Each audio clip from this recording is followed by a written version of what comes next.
নমস্কার বন্ধুরা, পুপু রান্নাঘরে তোমাদের সবাইকে জানাই অনেক অনেক স্বাগত। আশা করি তোমরা সকলেই খুব ভালো আছো।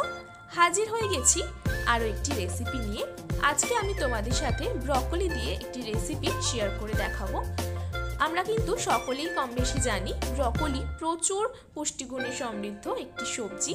এতে প্রচুর পরিমাণে ভিটামিন কে আছে, ভিটামিন সি আছে এবং ব্রকলি কিন্তু আমাদের হার্টের সমস্যা নিরাময় অনেকটাই সাহায্য করে, হার্টকে সুস্থ রাখে। এছাড়া কোষ্ঠকাঠিন্য কিন্তু ঠিক করে দিতে ভীষণভাবে সাহায্য করে। এছাড়াও ভিটামিন সি থাকার কারণে কিন্তু বিভিন্ন রোগ প্রতিরোধে সাহায্য করে, ত্বককেও কিন্তু বুড়িয়ে যেতে দেয় না। আরও অনেক গুণ সম্পন্ন কিন্তু এই ব্রকলি। ছোট থেকে বড় সকলকেই কিন্তু এই ব্রকলি খাওয়া উচিত। আজকের রেসিপিটা চলো দেরি না করে আমরা দেখিয়ে নিই। প্রথমেই আমি এখানে একটি ব্রকলি নিয়ে নিয়েছি। এটাকে আমি ছোট ছোট টুকরো করে কেটে নেব। পুরো ব্রকলিটা আমি ব্যবহার করব না, অর্ধেকটা পরিমাণে আমি ব্যবহার করব। এই ব্রকলিটাকে আমি ছোট ছোট টুকরো করে কেটে নিয়েছি। ঠিক আমি এই রকম টুকরো করেছি, তোমরা তোমাদের ইচ্ছে মতো ছোট বা বড় টুকরো করে কেটে নেবে। এরপর আমি ব্রকলিগুলোকে খুব ভালো করে জল দিয়ে ধুয়ে নেব। তারপর আমি 5 মিনিট ব্রকলিগুলোকে একটু সেদ্ধ করে নেব। ব্রকলিগুলো ভালো করে ধুয়ে নিয়েছি। এরপর আমি এতে জল দিয়ে সামান্য পরিমাণে একটু লবণ দিয়ে 5 মিনিট সেদ্ধ করে নেব। খুব বেশি সময় কিন্তু ব্রকলি সেদ্ধ করার একেবারেই প্রয়োজন নেই, মিনিট 5 এটাকে সেদ্ধ করে নিলেই হবে।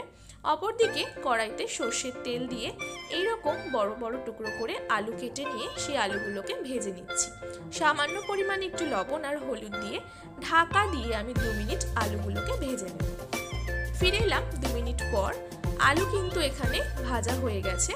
এরপর আমি আলুগুলোকে তুলে ওই তেলেই ব্রকলিগুলোকে ভেজে নেব।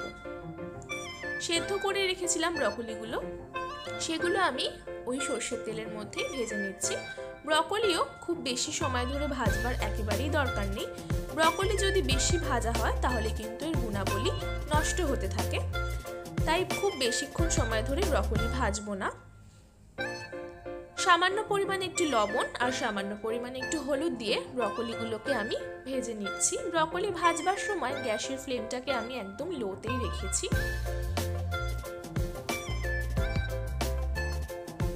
অপরদিকে একটি মিক্সিং জারে আমি খুব সামান্য পরিমাণে একটু আদা দিচ্ছি, 2টো কাঁচা লঙ্কা দিচ্ছি আর দিচ্ছি সামান্য পরিমাণে জিরে গুঁড়ো।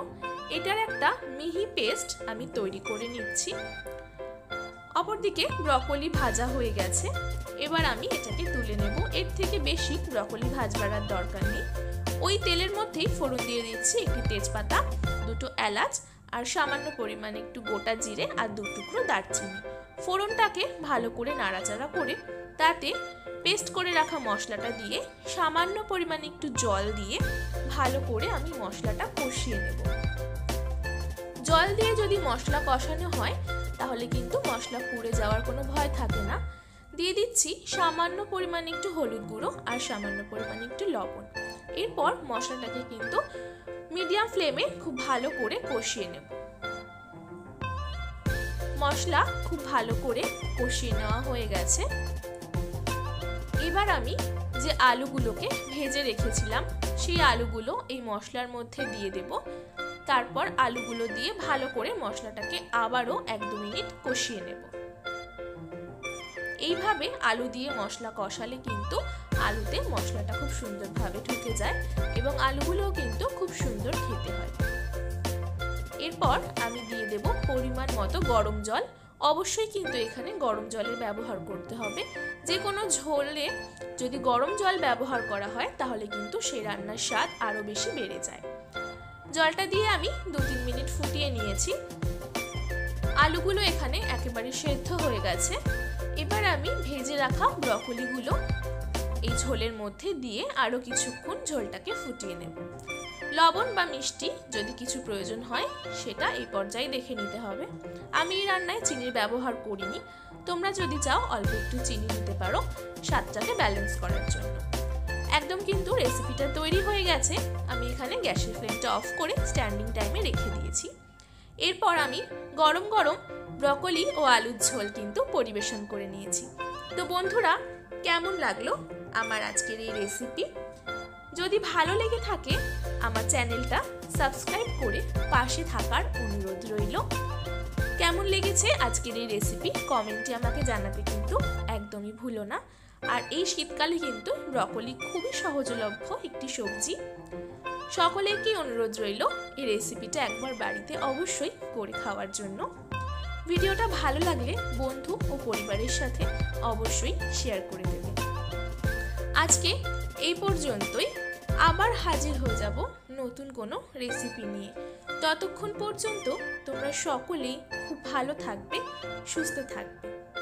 আর কীরকম ভিডিও তোমরা দেখতে চাইছো বা কী কী রেসিপি তোমরা দেখতে চাইছো কমেন্টে অবশ্যই আমাকে জানাবে। আমি নিশ্চয়ই সেই রেসিপিগুলো তোমাদের সাথে শেয়ার করব। তাহলে আজকে এই পর্যন্তই, আজকে বিদায় নিচ্ছি। ফিরে আসবো আবারও।